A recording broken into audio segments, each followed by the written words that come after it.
Especially in the West, we have developed quite effective and successful systems how to deal with abuses of power. Once we look, outside, out of the Western world and see what it means if you are society, nation, community, whatever, lacking, sovereignty, and then you have to see it, from the perspective of imperial abuses of sovereignty. Sovereignty is important. It's important. It's important that it's not abused, but it's important that it's equally distributed in the world to prevent the interventions of the outsider. Here is the Neue Berlin. Hier ist das Neue Berlin. Hello and welcome to the 72nd episode of Das Neue Berlin.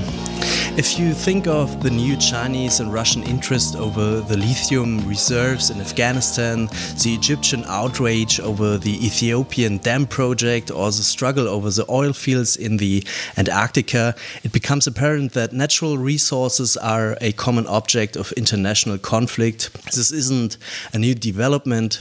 It has been the case for at least 500 years, and regarding the ongoing climate crisis, those conflicts are likely to intensify.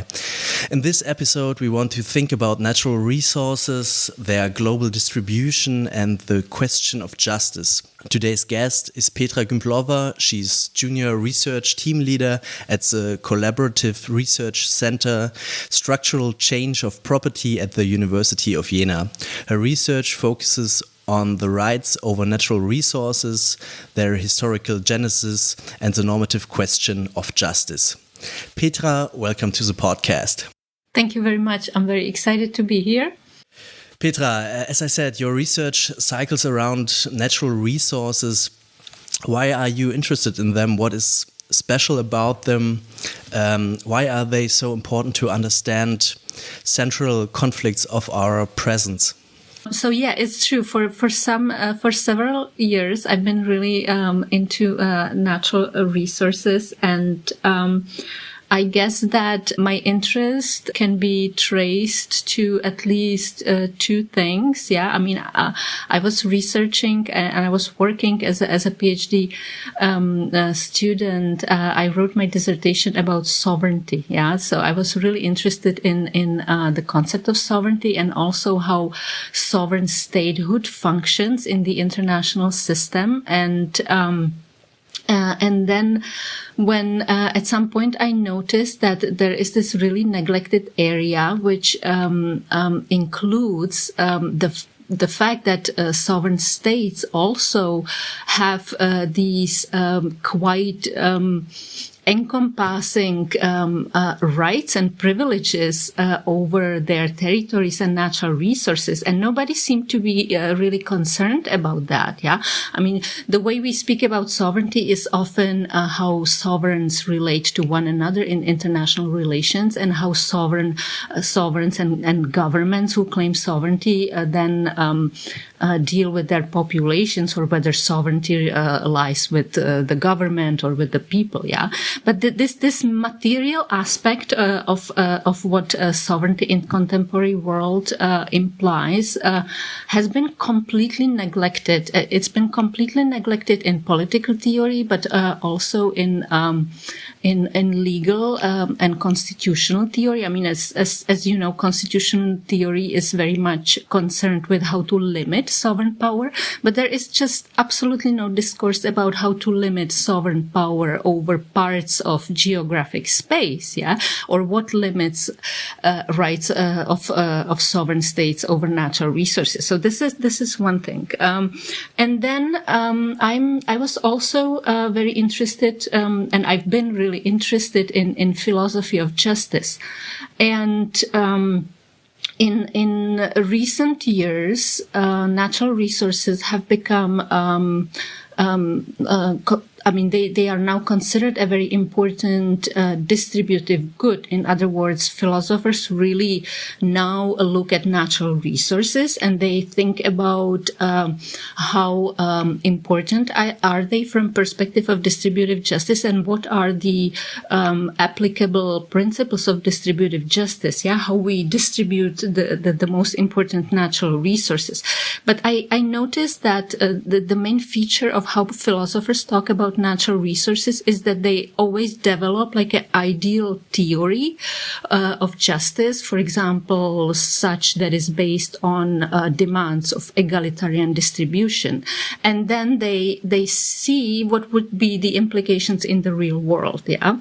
And for me, this is not a methodology that I'm comfortable with, because I think we have to look at the conflicts first, and then consider how the involved actors themselves, what they see as a problem, and how to correct these most critical conflicts of our time, rather than to philosophize about some ideal conceptions of justice and then see if they are applicable to real world.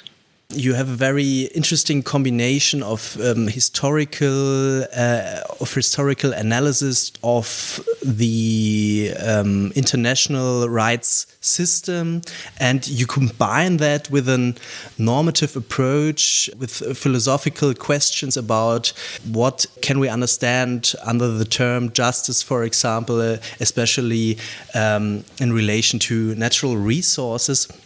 I asked myself, why don't you restrain yourself only to the historical analysis? Why do you think it is important to also include this philosophical analysis, this normative approach?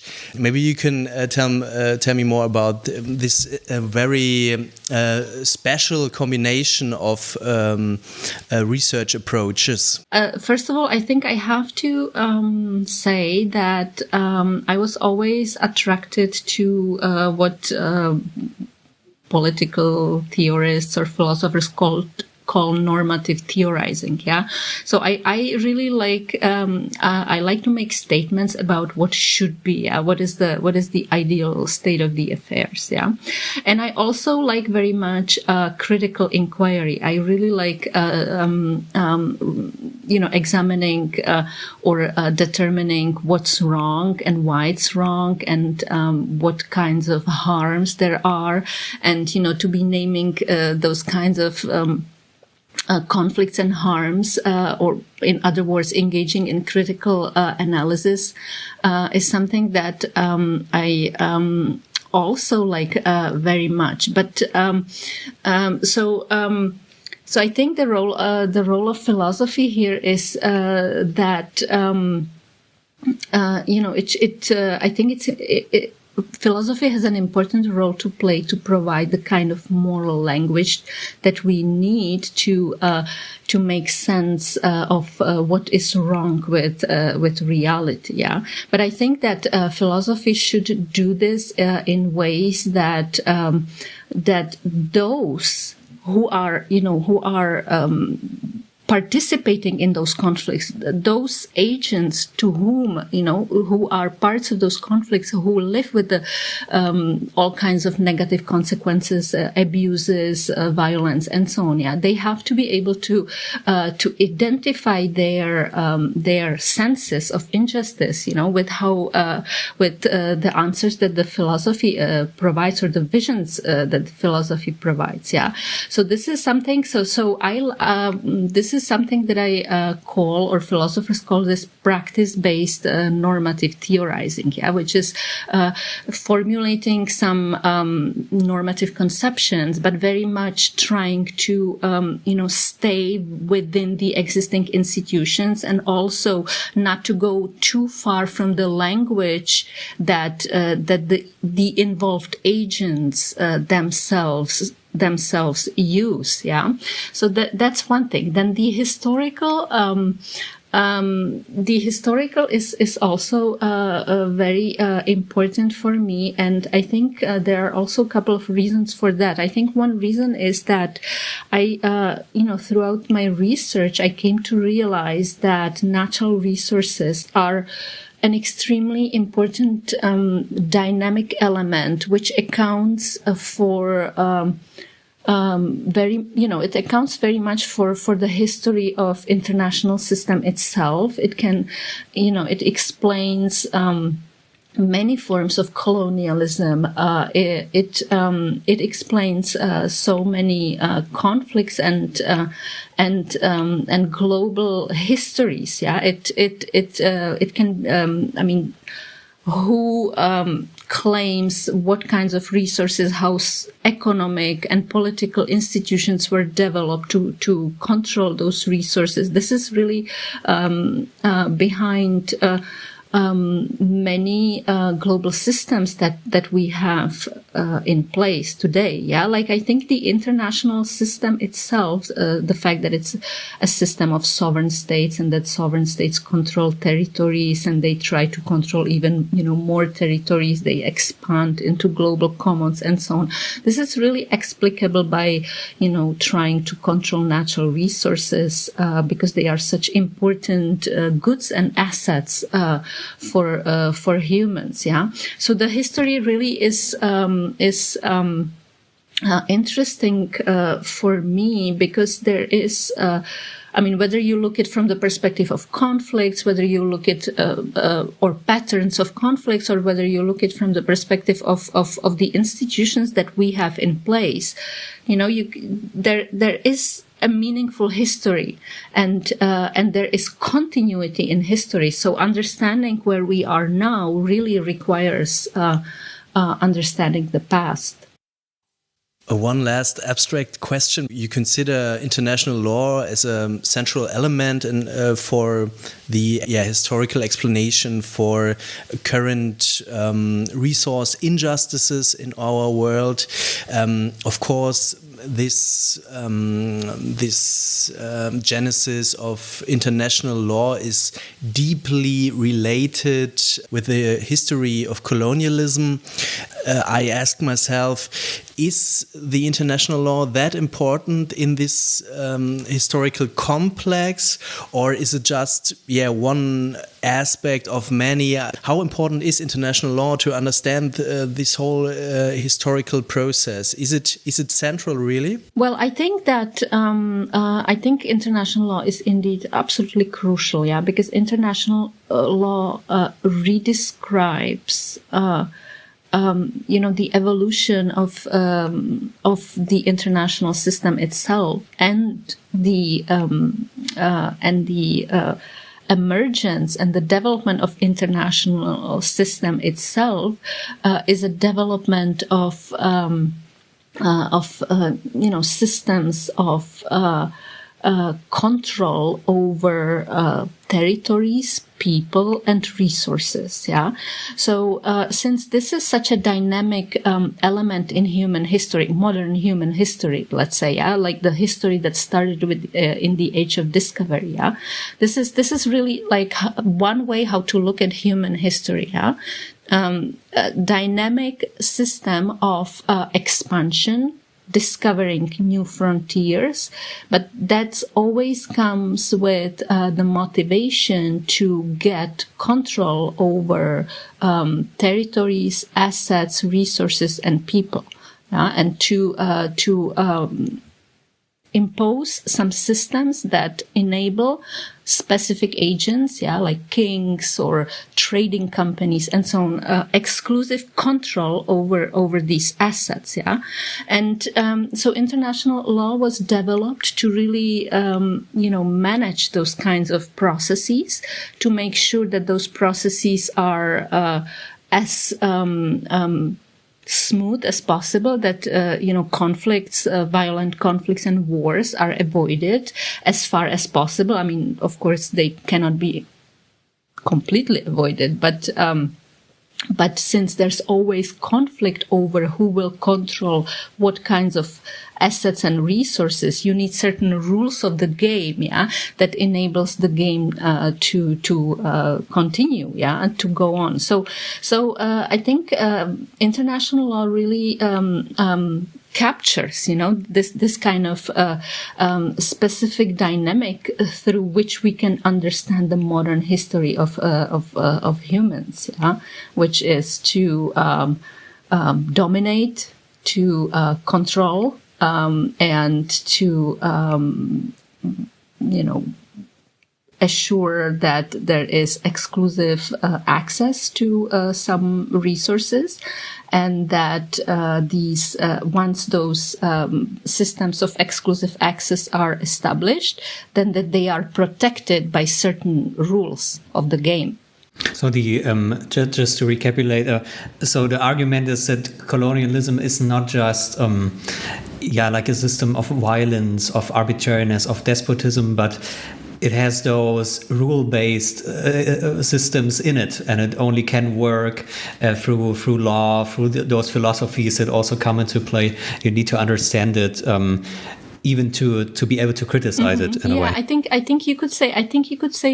The way I see it is that I see, first of all, in my understanding, or this is not just one way of looking at it, but I think in important respects, it's important to recognize that colonialism was not so much about civilizing mission or spreading Christianity and controlling people. It was about controlling territories and getting exclusive access to valuable natural resources. And of course, controls over populations and political domination over the people came as a consequence of this, or at least we can say that it came hand in hand with this. And because colonialism was pursued by several European powers at the same time, they, I think, really needed to manage the rules of the game of trying to get access and control over territories and resources. So that's why they developed these rules that historians of international law call them these first sets of rules, call them law of nations, which are these rules of the game that the first centuries of international law comprised. So it was a rule-based game in any case. Yes. Yeah, maybe we can have a closer look at the three law principles you especially identified as very important and significant for the whole process of claiming ownership to natural resources.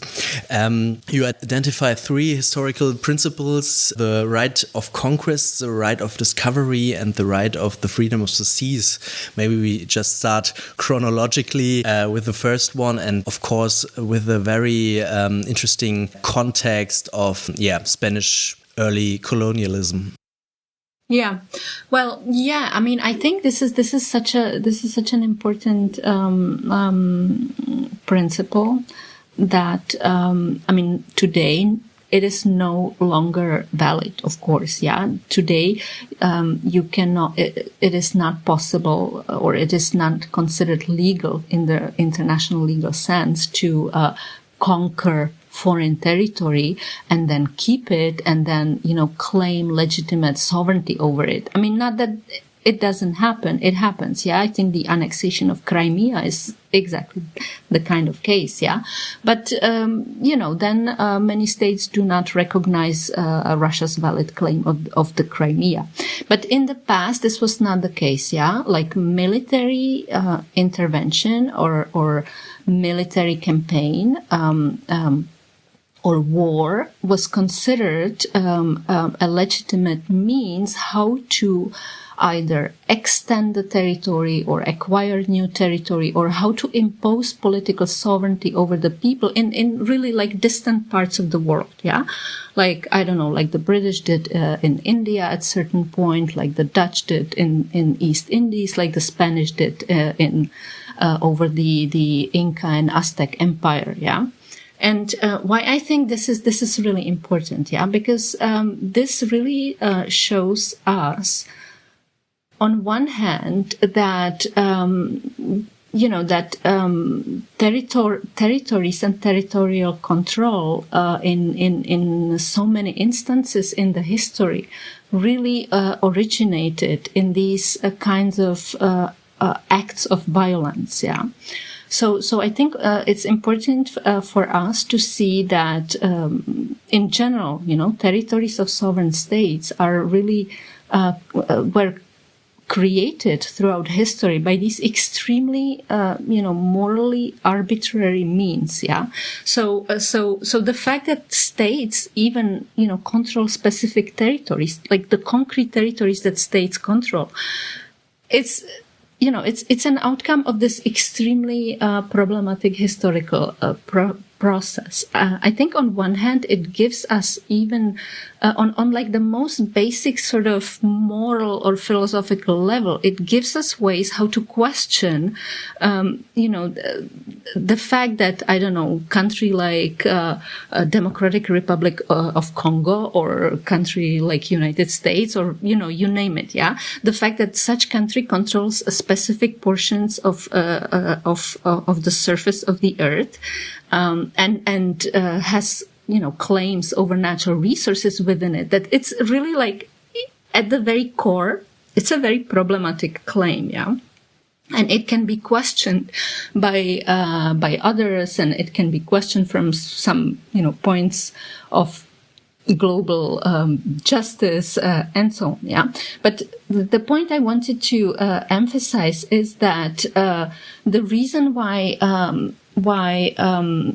states, for the most part, imposed or conquered foreign territories is that the territorial control and sovereignty over territory was the most efficient or effective available technology that enabled the sovereigns, to make a property claim over natural resources of those conquered territories. Yeah.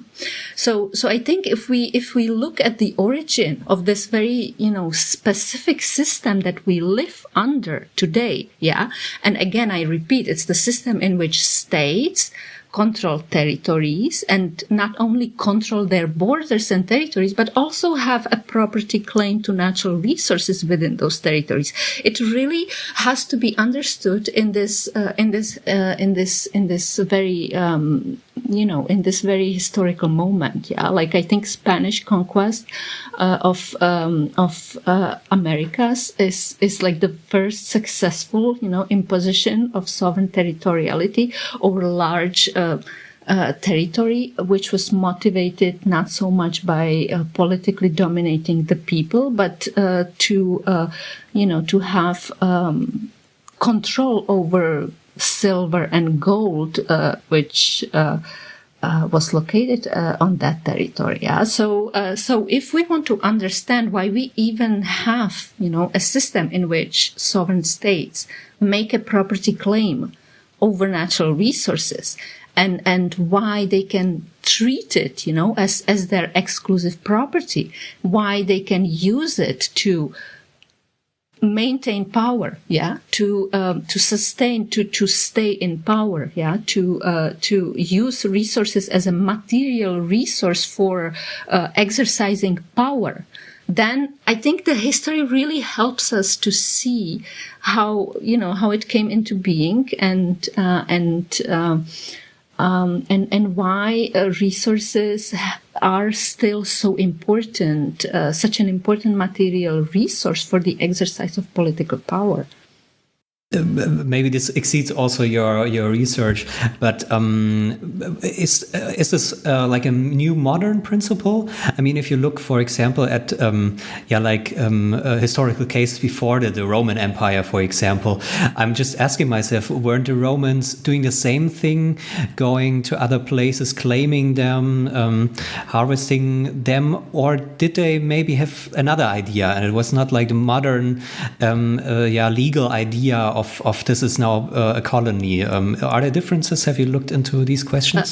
This is an excellent question. Yeah, I think you are absolutely right. It's actually not so much. It's not so easy to say that the early colonialism is a complete beginning of this. Yes, imperial Rome can be characterized in these terms as well. Yeah, and especially conquered territories and making then property claims over public and private property in conquered territories, and also making claims property claims over mines and natural resources. But I think that if we really want to locate this as a rule of an international system, that so control over territory always implies the control over resources, and that other players in the game also respect that. I think it makes more sense to speak about that only when the modern international system emerges. I think in the ancient times it's a bit difficult to speak about international system, although somebody might disagree with me on this, but I think that this becoming a sort of global rule of the game, I think then we have to locate it in the 16th century. Maybe I can add another question on that. What does in the 16th century, 17th century mean the international system? I mean, there is not like a international courts and stuff like this. I mean, we don't have like a professional global class of legal scholars. So who are these people thinking about it? Is it mostly the church, or maybe you can give us an idea of what means these in these times? That's a really good question. I mean, you're right that the institutions of the international system are radically different, or as you suggest, they were non-existent. Yeah, but certainly there are certain. The rulers certainly had or felt a great need to justify their actions, yes, and they justify their actions in specific public fora, and I guess you're right that many of those fora were related, to the existence of Catholic Church and also through the work of important philosophers, that have become influential in so far as their work was disseminated and quoted and used by the following generations of thinkers, like Francisco de Vitoria or Hugo Grotius. And so on, So yes, it was a very primitive system, but it was indeed an emerging system. Yeah, I mean, in your one paper, you talk about this. I thought this was really interesting that, as you said, they needed those justifications and they actually developed these theories why those peoples are part of the church or can be part of the church, and what this means for all kinds of other things. I mean, it's really surprising that you have. I mean, what I said before, you feel like it's just pure violence in this colonialism, but you also always have these theories. Justifications, necessity of moral discourse. Yeah, it's interesting. I mean, you ask yourself, like, why when in the end, the most horrific acts of violence were considered permissible, and people found justifications for them. But so in that light, I think the question, like why people felt need to justify their violent acts, is an interesting one. I'm not sure if I have an answer for that, but I think that political thinkers usually emphasize that no power can be sustained over a long period of time without some justification or invoking some moral rules, and I guess that's the reason why it is the case. This is this was also a thing I asked myself, and I also found very interesting. And I was just wondering, also one could ask, in front of which audience you have to justify yourself. Is it the colonized peoples, or is it your people, or is it other colonial powers in the world? I mean, one thing, if I can add this, in your text you wrote that this one text, requerimento, and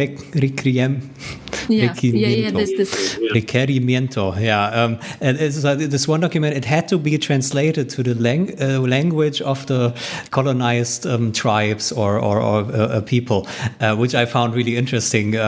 So you go there, colonize these people, but you give them like a written document in their language so they can understand that it's totally legal what they're doing here. I mean, this is of course a bit ironic, but I mean there has to be some logic behind it, why this has to be translated. Yeah, this is interesting. I think like the justification vis-a-vis those who then become subject to domination was the least important. Yeah, and I remember reading a book which actually tried to, based on some historical accounts from the ships, to imagine how such a such reading of this document could look like. Yeah, and I remember reading that it was read in the darkness of the night by drunk, sailors, and of course, they had absolutely no concern whatsoever for the fact that the indigenous people did not understand the language and that they didn't even were notified to listen to this. Yeah. So I think this was the least important audience, but I think, the most important justification or the most important function it had was to really, manage the conflicts, over the conflicting claims by others over specific territories, and places or resources in general. Yeah. And I don't know, in case of Spanish conquest, it is known that, already back then, the Spanish conquest had internal critics. Yeah. So probably, the need to justify that to some, in a very limited sense, to some, critical domestic audience, probably had some, importance as well. But I think that the main addressees of those discourses and claims were others who might potentially, claim or seek to control those people, those territories, and those resources as well. Yeah. So I think the main function was to avoid and manage conflicts between the colonizers themselves. Well, then maybe let's move to the second principle, the right of discovery and occupation. Is that some kind of evolutionary process in which every principle is developed further, or is it just a complementary second principle in your perspective? Well, I think it's different on quite a few levels. I think, like, on one hand, once one kingdom or one sovereign, manages to conquer one territory, if you're interested in that in that territory as well, you have like several options. Yeah, you can, engage also in a very costly military campaign. And if you know that, you don't have means to do that, or that such a campaign would not be successful, you can either contest that claim on different grounds, or then go and seek out other resources and places and claim that you have right to them on a basis of a different kind of principle. Yeah, which is, I think, what British did. And they did it to challenge the extensive Spanish claims. I think they did not really seek to challenge the Spanish and their successful conquest of Mexico and Peru and so on, but they challenged their claims over other parts in the Americas, which the Spanish did not really manage to settle and occupy. Yeah, so the British, with this principle of discovery and occupation, they invented a principle which basically said that if you discover something, and then if you manage to successfully occupy the place, and by occupying it means if you settle your people there, and then the people survive there, they create a successful agriculture and trading systems, and you create systems of governance. Then this is what establishes establishes the legitimate claim over that territory. So it was about settling, controlling the land, and putting the land in a productive use. Yeah, it's like the agricultural use of the land. Yeah, so this was not so much oriented to conquest, because, I mean, for example, the British, when they arrived in North America, they were not really challenged by developed empires and militarily strong empires. They just had to settle and survive, and make sure that their settlements continue. Yeah, so this really reflected like a completely different, not just geopolitical situation and these kinds of geopolitical conflicts, but also the kind of socio-economic conditions in that place. Yeah, so it's very much the principle that requires you to occupy in the sense of establishing civilian government and producing something on the occupied land. You also mentioned John Locke, of course, as one of the main philosophers who developed a certain legitimization of property as in relation to work. I'd say in the sense that you have some right to own something if you personally worked on it, made it profitable or at least fruitful in a sense. And then there's this interesting distinction, very typically colonial in a way, between Western agricultural work, and then those tribes over there in the Americas who are only hunt and collect fruits or whatever.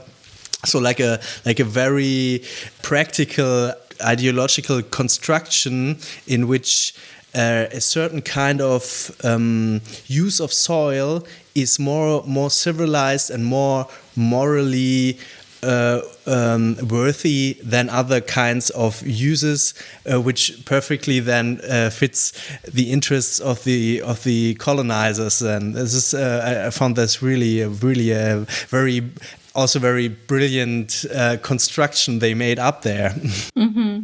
Yeah. No, I'm glad you noticed this. I mean, I have, like, in all honesty, this is not something that this is not my original reading of Locke, but but the other fact is that this is still not a mainstream reading of Locke. Yeah, I mean, I was inspired by some thinkers, most importantly Barbara Arneill, yeah, who really did an amazing job to look at, like, how Locke was engaged personally in the colonial enterprise, and really how she read in between the lines, and how she related this concept of common ownership of the earth, and how Locke describes common ownership of the earth, and then uses here and there references to how Native Americans or indigenous people of North America, how they live, and how primitively they live, and how unable they are to establish economic systems, or how they are unable to put the land to productive use, and how they are unable to develop these effective systems of territorial control, and that's why their land is still sort of some common, yeah, which is up for grabs for those who have who can put the land to the most productive use, yeah, who can plant, who can use it to produce commodities, yeah, basically, because this was considered the kind of labor which justifies the imposition of private property rights. Yeah. So this is a really important point, that, like, not every kind of labor justifies the establishment or creation of property rights, but only such kind of labor that produces economic or monetary value. And this is really something that Locke, I think, had in mind. Maybe he does not express that, like, so explicitly, but it is in the text, yeah, in any case, yeah. So he is a very important philosopher who redescribes the process and provides an important justification for the foreign imposition of property rights over land which seems to be completely, waste and unproductively used, and those who have systems to use it productively then can go and take it, yeah. And this is, yeah, I mean, going back to our discussion about, like, why this is important to look as far back in the history, I think this is really I think it helps us really understand, or gives us, critical moral language for understanding current forms of land grabbing. Yeah, because it's very much the same. Yeah, I don't know, corporations, agricultural, big agricultural business, or countries like China, who go and seek large-scale land acquisitions in countries where, the governments seem unable to really, to make efficient commercial use of the land. You have a third principle, and at first glance, I was a little not surprised, but I wasn't sure if I would put this principle next to the other two, because the other two are some kind of legitimizations of colonial land taking in a way.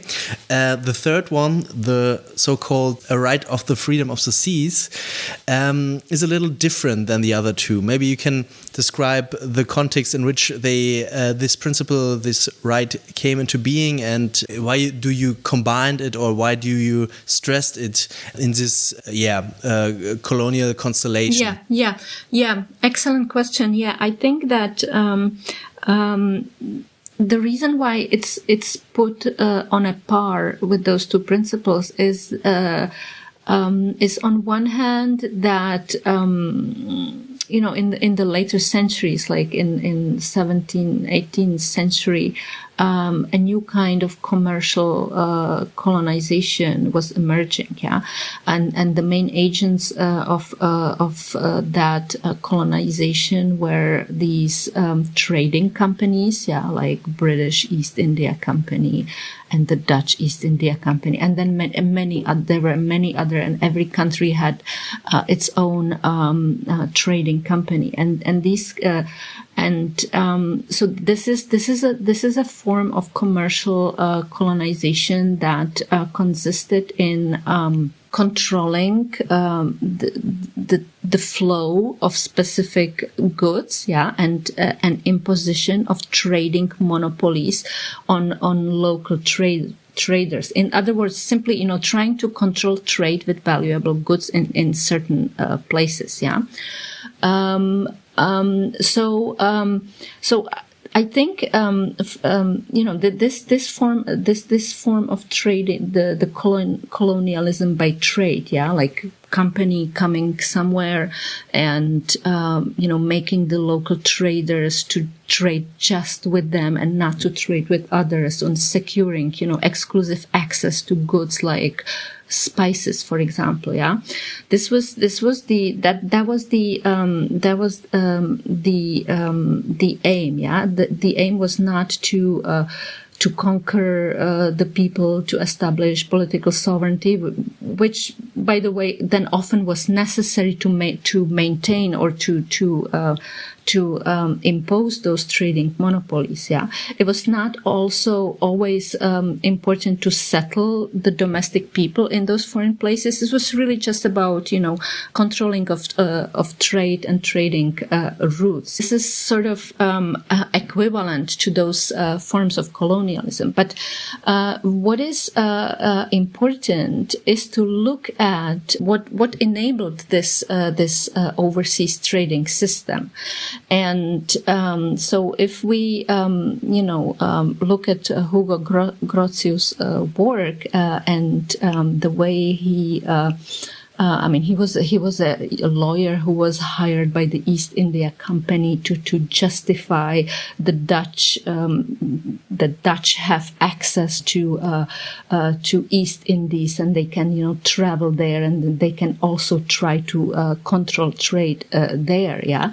So for him, logically, what was necessary was to maintain that there are certain geographic areas that they have to stay open for navigation. So that's how the principle of the free sea was developed, and argued for, to sort of think about the logistical conditions for these other commercial forms of colonialism, based on trade and commerce and monopolistic trading relations. I think what is interesting is to realize that this principle of free sea, which basically said that sea is a different kind of geographic space. It's not like land or territory, and it has to be open for navigation. It cannot be enclosed by territorial rights. It cannot be enclosed by private property rights. It really has to be like the open space of competition where everybody has access, and then everybody using that open global common space, can use to then, compete here and there for the control of resources. But interesting is that this is unlike other these colonial principles, this one stayed with us, and we still have it in a contemporary world. I mean, we still large parts of oceans are still governed by this principle of free sea. They are open access. And it's still a very liberal regime insofar as states or private companies have open access to these areas. They can freely fish there. They can use the oceans for navigation, and so on. So this one really survived to our age. I mean, you have these libertarian people who want to build boats and found new states in the seas that are not governed by anyone. That's really interesting. And one thing that just came to mind, I heard so many times that, like, in the age of piracy, the peculiar thing was that it wasn't actually illegal to be a pirate, and they were employed by the state basically. Is this like an effect of the system? And I think it took quite a while before the state said, okay, this piracy has to stop. I don't know if you know a lot about this, but this just came to mind. These people were called privateers, and they were essentially, pirates given contracts by the states, and their job was to attack other ships and capture the cargo and take the cargo basically, and so on. I'm not such an expert on these practices, but I was just reminded recently by my own teenage daughter, who is very much in this hugely popular, science fiction series. I don't know if you guys know this, the Six of Crows, and there's also this wonderful Netflix series about it, and there is a really beautiful, cool guy who is a privateer. So recently, she came up to me and said, "Mom, could you please explain to me what is a privateer?" And so it's exactly, but back to the question, I guess the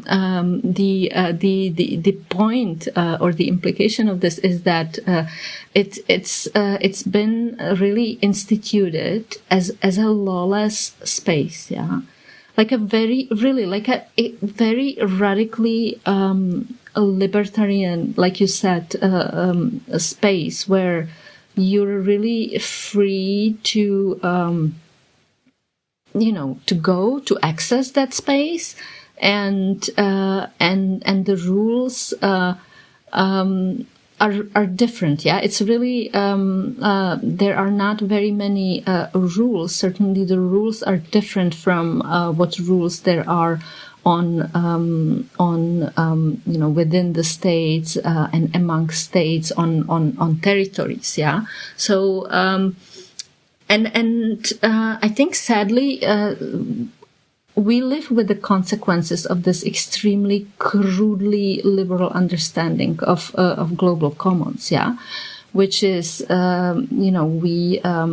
which is, I don't know if we look at high seas, but also if we look at spaces like the atmosphere or the outer space, that they really are still considered, spaces where anybody can depose, dump pollution, waste, where you can, extract resources with no limits whatsoever, like fish, but basically no limits. Or, there are rules, but there's no elaborate system of enforcement of those rules, And, so it's still a system based on this principle of, this moral principle of first come, first served. who has technology, who has power, who has economic means, can just go and grab as many resources as they can. I mean, I really liked your analogy with the free market. Basically, I'd like to think there is this neutral space where everyone can lose, but everyone can win also. And sometimes, there are those imbalances, and there are some pirates, but all in all, it's still a good principle. And is this also like connected in the historical text, or is this more like an analogy we see today, or is like these liberal principles, these market principles, also explained in connection to the free sea? As far as the question about markets, I think that I think it helps us explain the current dynamic of the conflicts over natural resources. Now I'm coming, so to speak, back to the beginning where I said that there are so many conflicts over natural resources, and the existence of markets and global markets, and how toxic some of the markets are, explain why, we keep extracting resources in, biodiverse hotspots and so on, But I think back then, in the early centuries of colonialism, markets were not so important. I think the importance of natural resources was geopolitical, like for a king, or for an emperor to control territory, its people and its resources, meant an extremely important geopolitical, it wasn't a geopolitical asset. It was not so much an economic, asset. It was not imposed for economic reasons, territory, how big your territory was signified the greatness of your, political sovereignty. But I think this is no longer important today. I think global markets, or markets in general, or marketization, commercialization, and commodification of resources is the most important and harmful dynamic today. Today, countries do not seek to control territories, or they don't settle their people, in foreign places. They just make sure that they use, market mechanisms to get maximum, share, or to get profits, and so it's a different it's a different mechanism, I think. I also have another two questions about this right of the freedom of the seas. The one thing I found it very interesting what you said about global commons. This is for me a very relevant and current problem with the question of commons, and there's also a line of thought who's dealing with exactly this problem. There's this term of the tragedy of the commons, which I think perfectly describes what you just said. This is a case where a common realm is treated without rules, without any concerns about consequences, and in an extremely egotistic way, because it is so important facing the ecological catastrophe of our century. Are there any normative principles in the tradition of international law, or also in the current international law? It's a little off topic, but that you would consider a good counterpoint to this tendency of the tragedy of the commons? Yeah. No. It's that is not off topic at all, because on not only this is what I'm currently working on, so it speaks very much to the most actual research, but it's also very much about natural resources and justice in general, and the conflicts, and how we think about, whom resources belong and who should use them, and for what purposes, who should control them, and what how should benefits be distributed, and what if somebody has power to control resources, whether we should judge that power, for example, on the basis of how politically legitimate or democratic the power is. So all these questions are relevant for global commons as well. Yeah, I think that just to answer your question, first of all, I would like to say that tragedy of the commons is there has been a lot of criticism about this concept, but I think it does apply to global commons, and I've been using it myself very much. It really explains, redescribes what happens in global commons, that there are actors, agents who really pursue their short-term economic interests. They are unable to agree on rules of the game, and they are unable to maintain or to respect the rules that they agree upon. And there's always someone who free rides, someone who ignores the rules, and there is absolutely no higher authority who has power to enforce those rules. So yeah, it does. It's a plausible descriptive device to describe what happens with emissions, what happens with fishing, and so on. Yeah, but whether there are some alternatives available or some other inventions, let's say, in international law concerning the resources, which are either located in domains which states simply do not control, or resources which might be located on sovereign territories, but our intuitive understanding simply says, these are really globally important assets. Yeah, for example, rainforests and biodiversity is a good example. Yeah, so I think in all fairness, it has to be said that international law has developed quite a few principles, and I would name at least one, which I think is really quite revolutionary, let's say, and that is the principle of common heritage of mankind, yeah, which is a principle that implies that certain resources are a collective property of all mankind, yeah, and it means that it cannot be just those who are economically or technologically advanced. Those cannot simply go and extract those resources and use them. Yeah, if they do so, they have to comply with international rules, and they have to make sure that the benefits or the resources themselves, or the monetary benefits that these resources generate, really are globally redistributed. Yeah, and this system actually is meant to work quite well. I mean, it's applied most efficiently on seabed minerals. Yeah, these are small potato-like substances that you can find them on the deep seabed, which no country has control over or cannot really legitimately claim. Yeah. And there's a very elaborate international system with institutions and International Seabed Authority, which has quite a few, agencies, and it has a mining code.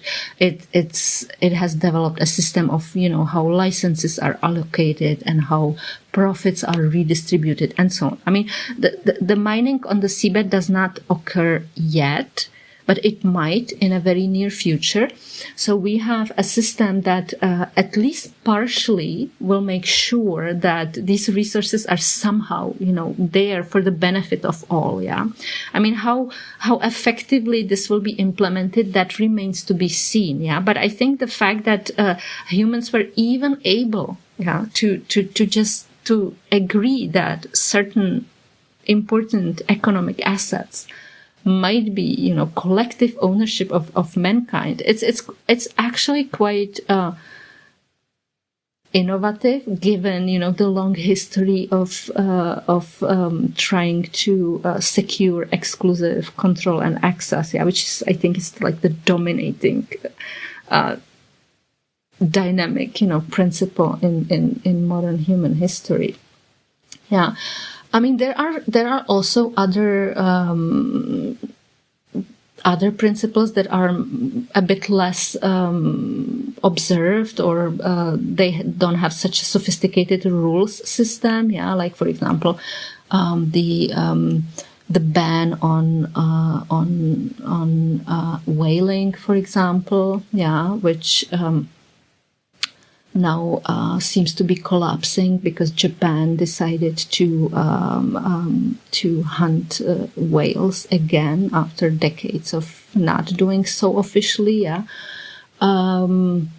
Then I think also sort of the continuous attempts to find out a global system of cutting emissions and find an agreement on limiting greenhouse gas emissions. I mean, depending on how you look at it, but I think certainly the fact that the last attempt to have the global agreement on how to mitigate or limit climate change, which now seems to have like a universal participation, that all countries committed to reducing the emissions. This is also something quite unprecedented. Yeah, I mean, you can say this is not enough, and I agree, but still, like from the perspective of how international cooperation and how international law has worked over the centuries, I think this is at least from that perspective, it's a milestone. My second question was about the specific aim you have with your historical analysis or this genealogy of these three principles, because it seems a little paradoxical. On the one hand, you want to use international law in a way also as a moral resource to extract some basic principles and to find a conception of justice that is implicit in our current international law system. On the other hand, you, when I understand you correctly, try here and with this genealogy to show in a way the dirty roots of many of our of very influential laws and rights. Is that a paradox, or is it how does it fit together? Mm-hmm, mm-hmm.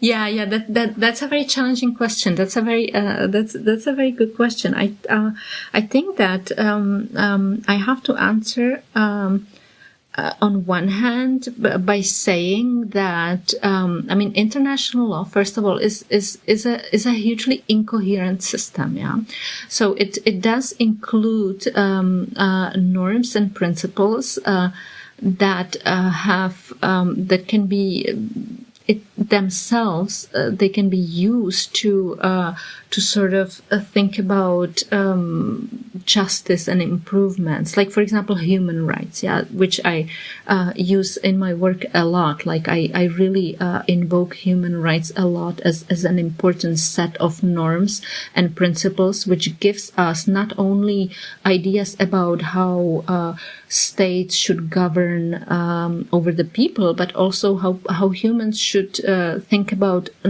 governance over natural resources.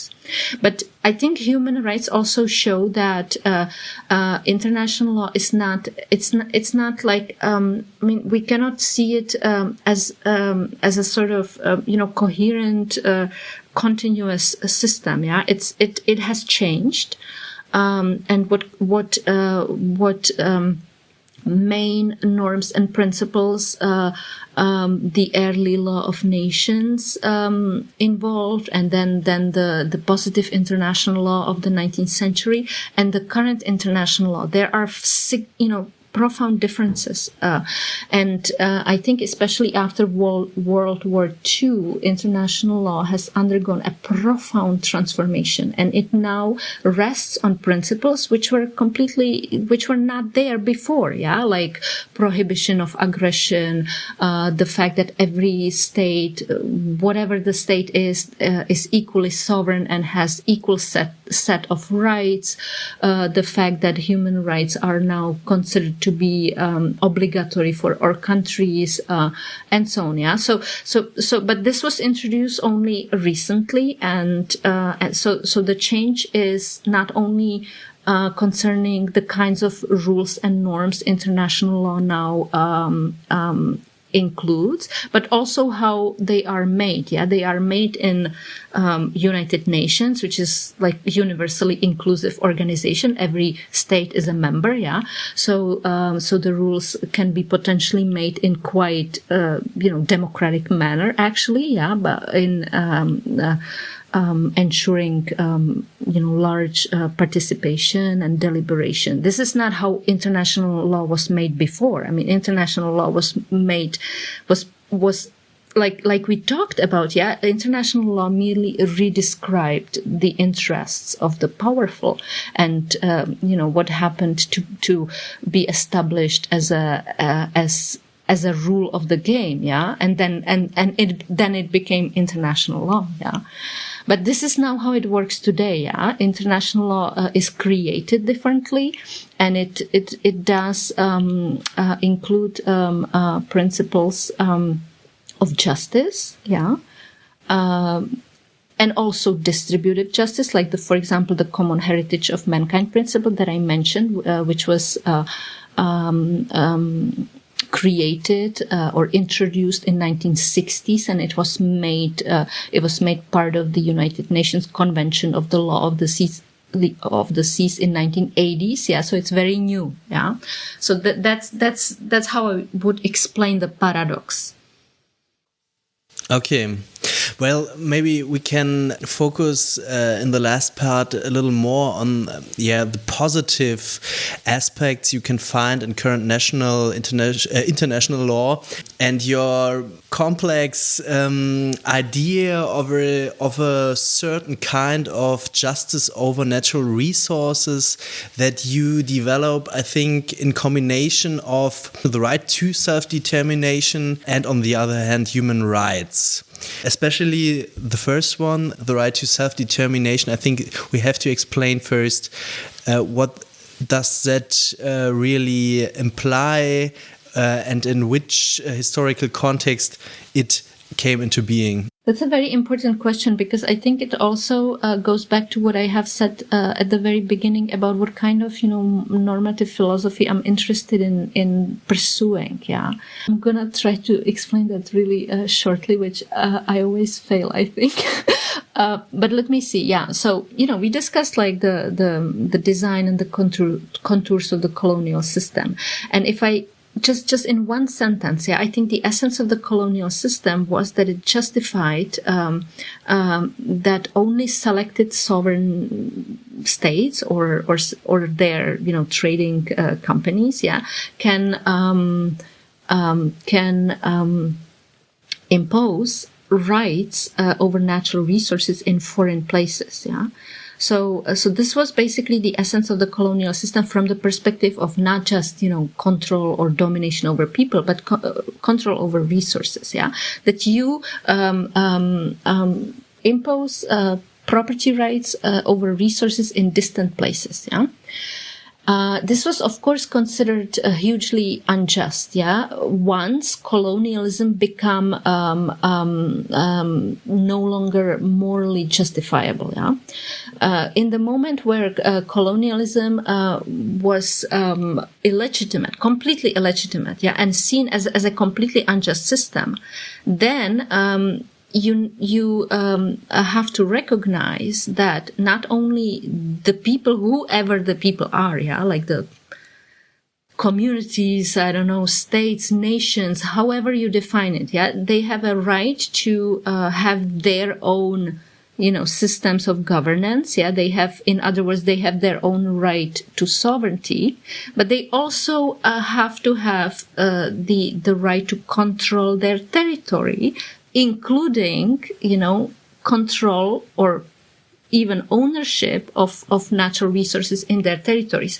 And this is such an important principle, which then helps them to, to prevent the forms of primitive accumulation of resources, by outsiders. So in the process of decolonization, which consisted in two things, creating, former colonies becoming independent, which meant that they are now equally sovereign, like any other state in the world, regardless how big, how economically powerful, and so on. Yeah, so equal right of sovereignty on one hand, but also there's this principle of what is now in international law. It's called permanent sovereignty over natural resources. Yeah, so it was extra added, to the privilege of sovereignty, to really that the state has the ultimate jurisdiction over natural resources, and basically like the ownership right over natural resources. So it came hand in hand with this principle of self-determination, which was in the process of decolonization. It was like invoked as the ultimate moral principle. Yeah, like the colonized communities, entities, they have a right to self-determination. Yeah, they cannot be colonized. Yeah. But as an implication or as a consequence, the self-determination meant also this sort of collective ownership over natural resources. Yeah, so this is how it came into being. Yeah, but I guess like my point, what I'm trying to argue for is that. We can see what does it mean for the people to be self-determining? I think a very simple answer, you don't have to be a political theorist, I think, to say that if a collective is self-determining, it might mean some basic level of democracy, yeah? Some basic level of participation, some basic civil liberties and political rights, and so on. Yeah. So democracy and human rights are really important benchmarks of what self-determination can mean in the practice. Yeah. And so I guess. What I'm trying to establish is the connection between, what are the ethical and political principles under which we can say that the people are self-determining, and can we use the same principles to apply for how collectives like states, or societies, how they treat or how they manage natural resources. Yeah? So that's how I think the connection, how the connection works, and how I'm trying to establish the links between those two principles. Between human rights and the right to sovereignty. Yeah, this is really interesting because national sovereignty doesn't have a very good ring to it at first, and I think for most of the progressive people around, it's always a little fishy to make a strong argument for national self-determination because, as you also pointed out, nations are quite arbitrary historical products, and as well we cannot presuppose some kind of ethnical or cultural collective that is placed on this territory, and then just say, okay, now you have a right to self-determination because you are a people. It sounds at the first glance very counterintuitive, and many, as you describe it, many theorists of international or global justice are just making the claim that because it is arbitrary, we have to find principles for redistribution to avoid this necessary, undefendable distribution of resources for on different territories. We have to be universalist in some way to transcend this arbitrary and therefore unjust system of resource property in a way. Mm-hmm. That is an excellent point, but I just cannot help it and just like comment on this. Yeah, I think that this makes me very upset, and I'll tell you why. Because exactly, yeah, like people, some thinkers have a tendency to interpret sovereignty based on the experience of authoritarian abuses of power on one hand, and on the other hand, exactly like you said, like not really being able to accommodate like the plurality in the society and the existence of minorities, which might have like a different interest and so on. Yeah. But I think people who say this, I think this is a very limited view of what sovereignty does. Yeah, I think especially in the West we have developed quite effective and successful systems how to deal with abuses of power. I mean, constitutionalism, individual rights, that are entrenched in constitutions, and democracy are help us to mitigate these potentially negative consequences of sovereignty. But once we look, outside, out of the Western world and see what it means if you are a society, nation, community, whatever, lacking, sovereignty, and then you have to see it, from the perspective of imperial abuses of sovereignty, and so try to speak with like oppressed people, indigenous communities, or societies that lived under centuries of colonialism and still have to live with consequences of this, and try to tell them that sovereignty is this bullshit, like whatever, I think this is exactly. I think that many normative political philosophers they tend to ignore those kinds of like how the oppressed people actually really like experience the oppression.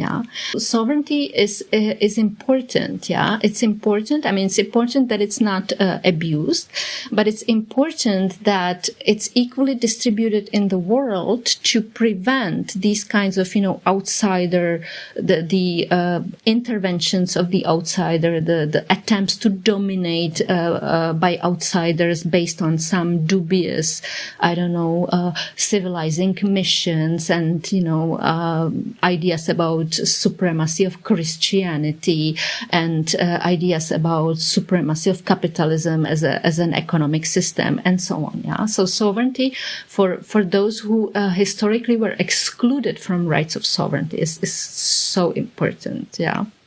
What might changed my mind about this, or when I started to think about this question, was when I read Imagined Communities by Benedict Anderson, and when I found out that he was actually an expert on Southeast Asia and talks about these processes of imagining a community to be sovereign and to kind of build their own state, especially in those countries that were before colonial states, and of the elites there, elites of course that came from the mother countries from England and from France and wherever, and then to think of themselves as we're not French anymore, but we're different people now, or we're not. Especially in South America, we're now Uruguayans and Argentinos, and those new groups to become sovereign and to not be part of Spain anymore. This really changed my mind. Another question, maybe you could talk about some examples where this comes into play. Another example for me is, of course, Bolivia with Evo Morales, who has this very this point, or always talks about this, that like the sovereignty, or from what I understand, is extremely important. But because if you're not sovereign and you have a corrupt government, whatever that exactly means, but in his case it means you're governed by international corporations that want your natural resources, and you're exactly not a sovereign. So the sovereignty is really like a basis of all kinds of rights and properties of good living, of a good life. That, of course, is in Bolivia something completely different than in Germany, for example. Maybe you also have some examples where this really comes into play and where we see your point. No, you are absolutely right. I think the problem is that in like the post-colonial sovereignty also was very prone to become the kind of sovereignty that we don't want to have. Yeah, like you have like a despotic, authoritarian government or some military junta that really, captures the power and then abuses the sovereignty privilege to get control over natural resources and sell them and use them really like as if it were private ownership. I mean, there are countless cases, that people discuss. Usually, this is captured partially by the research into the so-called resource curse, which is a phenomenon described, which describes that countries that have a lot of valuable natural resources and whose economy, to a large extent, depends on extraction and trade with natural resources. And these resources often are used to sustain authoritarian governments, or they are also often associated with civil conflicts, or civil wars, and also have some negative economic consequences. But I don't want to go into that. And then there are so many cases. Sadly, like many African countries can be described in terms of resource curse.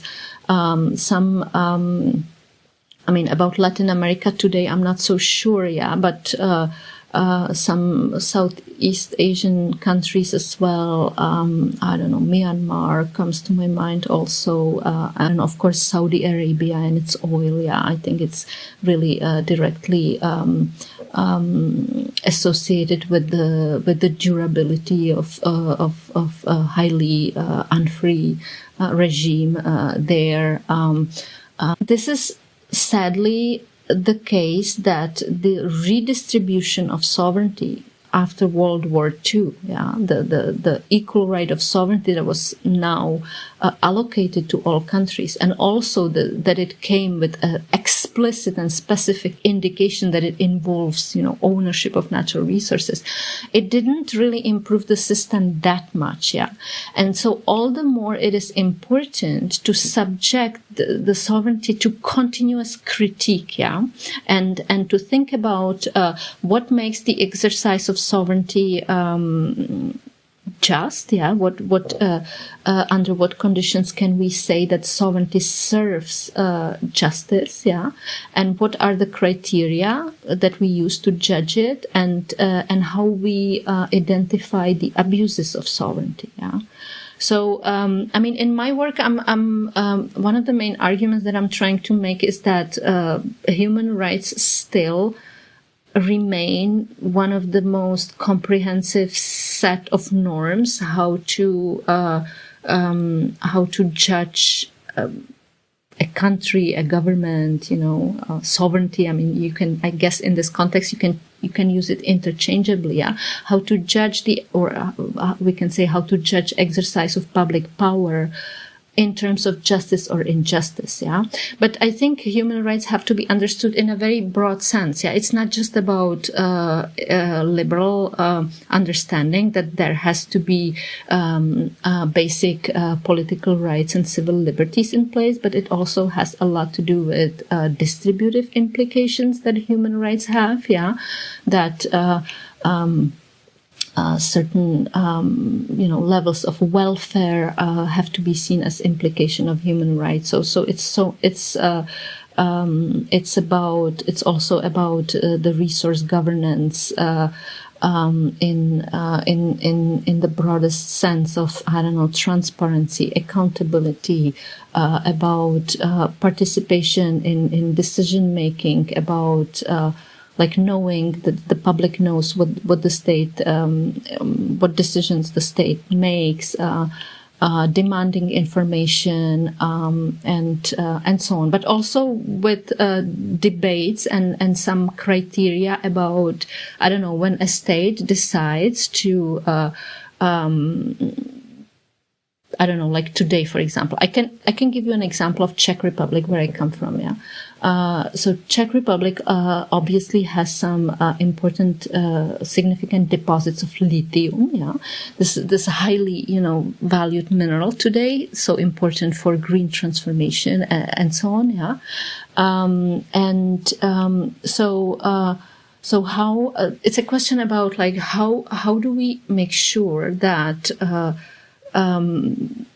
the decision about extraction, the kind of deal that Czech Republic will strike with some extractive company, because Czech Republic does not have a technology to extract such mineral, and the financial terms of the deal, and in how far the public will be involved in it, how far we will judge the economic benefits against, social and environmental impacts of the extraction. These are all important aspects of what I call, or what people call, resource governance. Yeah, and so it really has to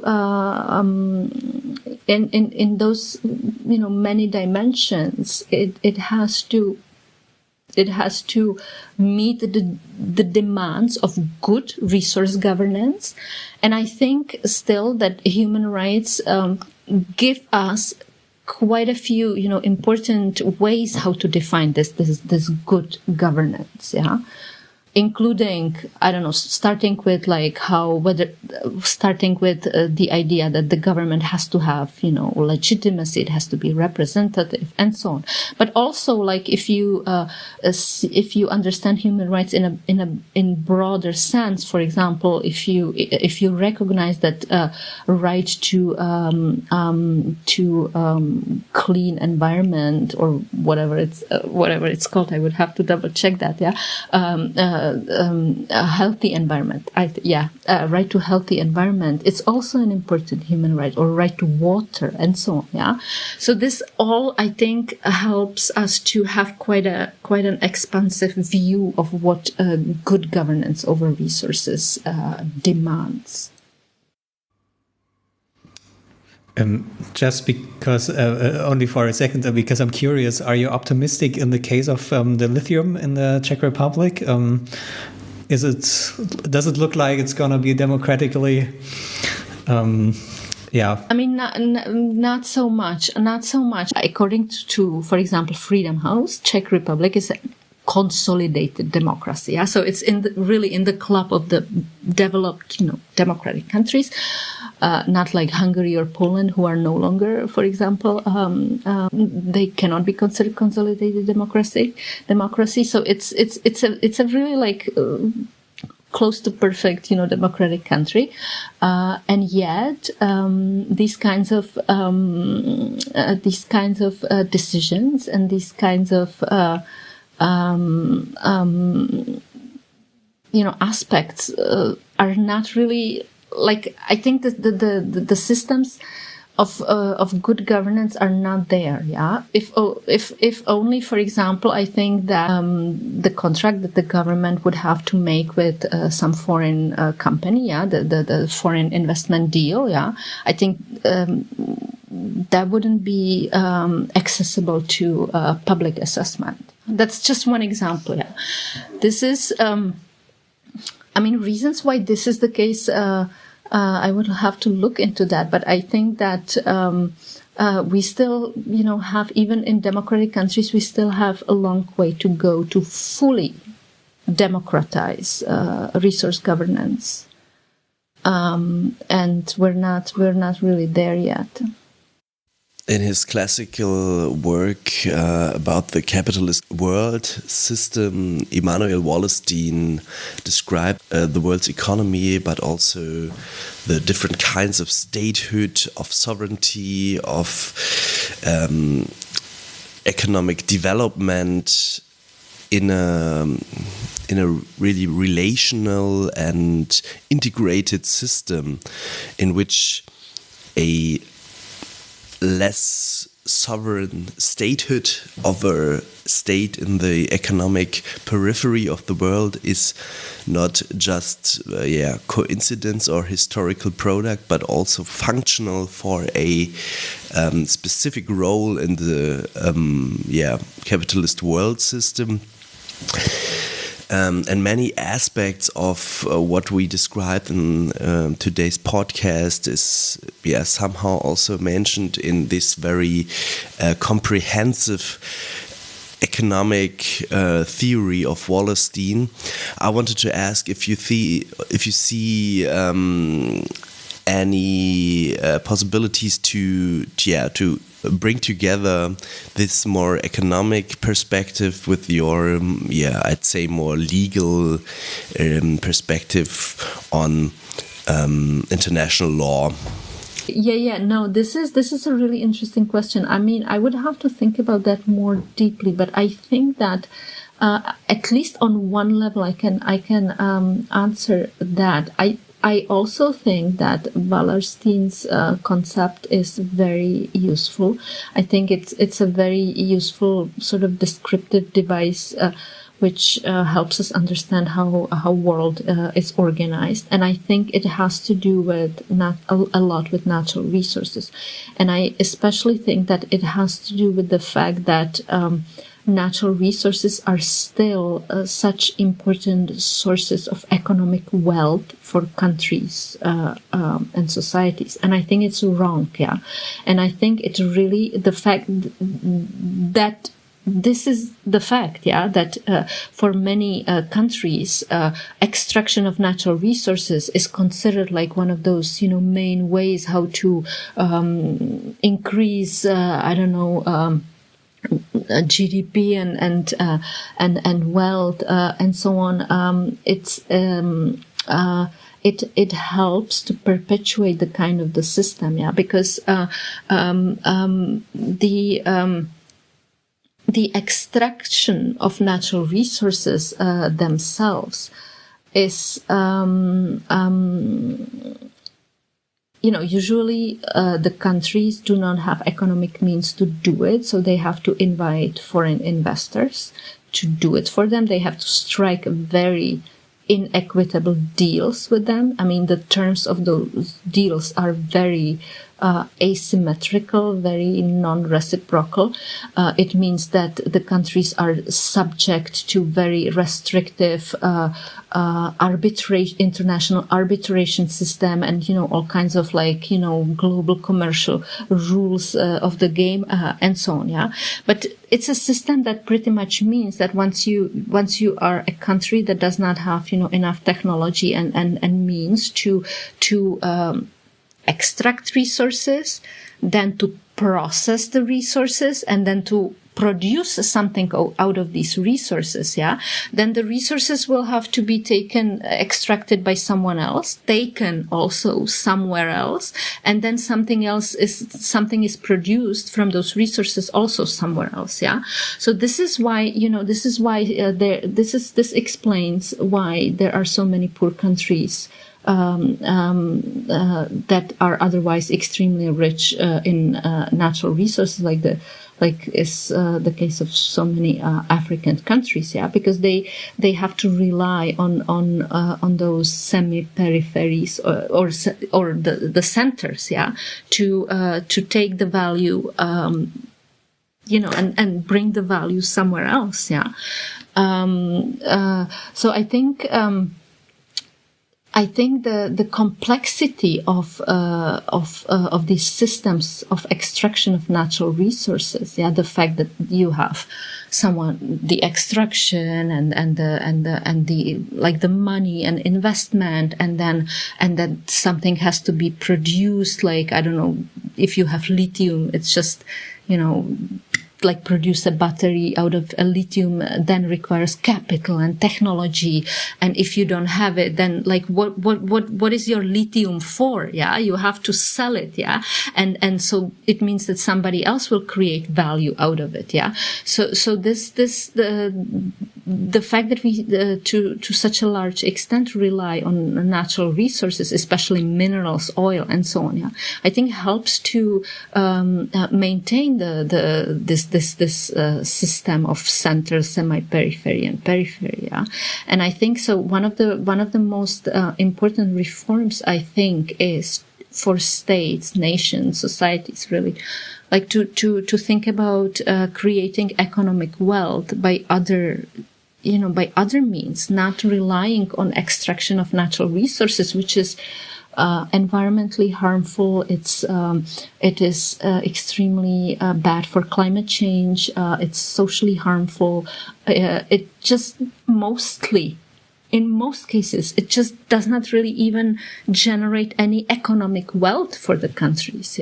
So I do find that useful, and I think that in the context of systems of processing and extraction of natural resources, it makes a lot of sense. There's this classical argument of Hannah Arendt in which she claims that human rights are powerless or impotent as long as they are not enforced by a state, and that de facto there's just one human right, the right to be part of a political community who enforces and reinstates those human rights.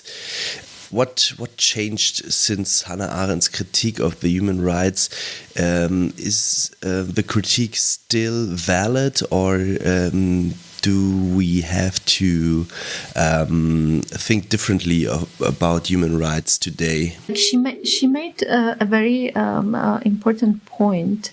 And I think part of her critique of human rights is to some extent, or to a large extent, I'm afraid, still applicable to how human rights work. I mean, she basically said, it's wonderful that we invented the international legal system of human rights where every single individual holds human rights, but we still we didn't invent like a global system of enforcement of those human rights, and the enforcement of human rights really still only depends on willingness of states. So this is a fundamental weakness. But on the other hand, like this was critique she made in the 50s, so it's been almost 60, 70 years since, and human rights system has expanded enormously. I think we can make all kinds of judgments about human rights. Yeah, we can judge their effectiveness, we can judge their like progress or lack of progress. We can judge how effective they are and what all kinds of areas they impact. Yeah, so again, it's such a complexity. Yeah, and it's difficult to say to characterize the whole human rights system with just one word. Like, for example, it's just really difficult to say whether it's effective, yeah, because we would have to really have a really like detailed analysis of which human rights and what does it mean to be effective, and so on. But I think we can still agree, yeah, despite the fact that it's so hard to simply characterize how human rights work in global world. Yeah, we can still agree that they are more influential than they were before. That we do have some limited, systems of enforcement. Yeah, we have courts, we have regional systems of human rights. Like, for example, the Inter-American system of human rights is quite impressive in how it protects human rights in the region. It made significant progress on the protection of indigenous rights, yeah, and abuses of state power, and the violation of indigenous rights in Latin America. We have now human rights. To some extent, they are part of the global, trading. I mean, in a very limited sense, but yeah, still, they are part of the global system of money lending, the international aid, and so on. Yeah. So in other words, I mean, the international relations, also economic relations, are to some extent influenced by human rights. Yeah. So I don't know. Just to give you an example. Yeah. And under Obama, the Obama administration adopted this Dodd-Frank Act, which basically was aimed to limit, at least, yeah, or prohibit trade with these blood commodities. Yeah. So it was based. This was based on the judgment on the human rights judgments. Yes, like in the sense that the most egregious, most serious violations of human rights are reason enough, for example, not to engage in trading relations with some commercial partners, for example. Yeah.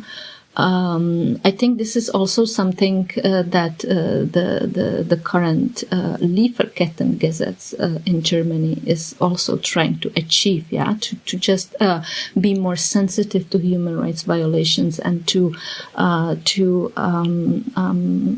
limit, commercial relations with countries or commercial partners where the human rights, the most basic human rights, are just not secured. Yeah, so there are these different very imperfect and very inconsistent. I admit. Yeah. Ways of how rights are made effective, yeah, not just by that they are enforced, not just by governments in the sense that they protect human rights of their citizens, but also that countries care about human rights of others, yeah, and they try to eliminate the most serious human rights violations from the world politics in the broadest sense of the term, yeah, from economic relations, from diplomatic relations, and so on. Yeah. So I think that, like, the world is really a different place than what Hannah Arendt saw. I mean, I will leave open to how much progress this is. I mean, I certainly think that there is some progress. It's very discontinuous. Yeah, it's always like, it seems to be always like, I don't know, one step forward, 2 steps back, or 2 steps forward and 1 step back. So and it's really marred by continuous I don't know, geopolitical conflicts and powerful economic interest. Of course, yes, this is true. Yeah, but overall, I think human rights did gain significance. And we have developed a system which applies them globally more effectively.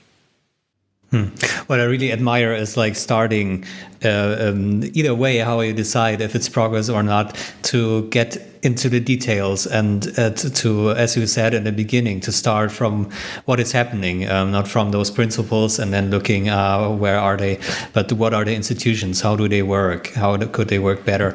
I think we have to bring, like, a scholar on this development of the human rights just from a historical perspective on the podcast.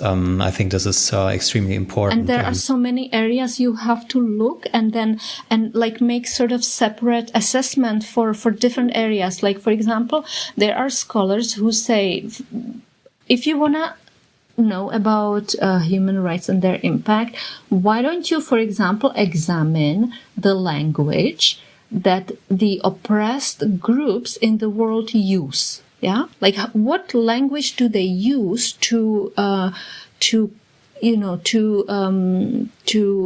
fight against whatever exploitation, domination, injustice, dispossession, and so on and so on. Yeah. And, maybe you'll find out that this has really become, a sort of universal language for, marginalized, discriminated, and oppressed groups, how to even identify the evils. Yeah. The evils of economic exploitation, the evils of violence, gender violence, for example. Yeah. The failures of states to protect their interests, their economic, cultural interests, and so on. Yeah. So this would be just like one way how to establish the impact, but it's just quite another thing to look at, like how, for example, World Bank or International Monetary Fund, how they like use and misuse human rights to, how they instrumentalize human rights for certain economic ends, for example, or how United States selectively applies the human rights to either, pursue their national interests or pursue more, liberal diplomacy in the world. Yeah. So it's really like, it's a very pluralistic, it's so many different, areas where you have to look and some sort of general, judgment, I think is a bit difficult to make. Petra, thank you so much for being our guest today. Yeah, no, it was a pleasure. I love what I'm researching about, and I get very passionate talking about it. So my pleasure. This has been the 72nd episode of Das Neue Berlin. Thank you for listening. Please recommend our podcast to your friends, leave us a comment and follow us on Twitter. And of course, tune in next time. Bye bye.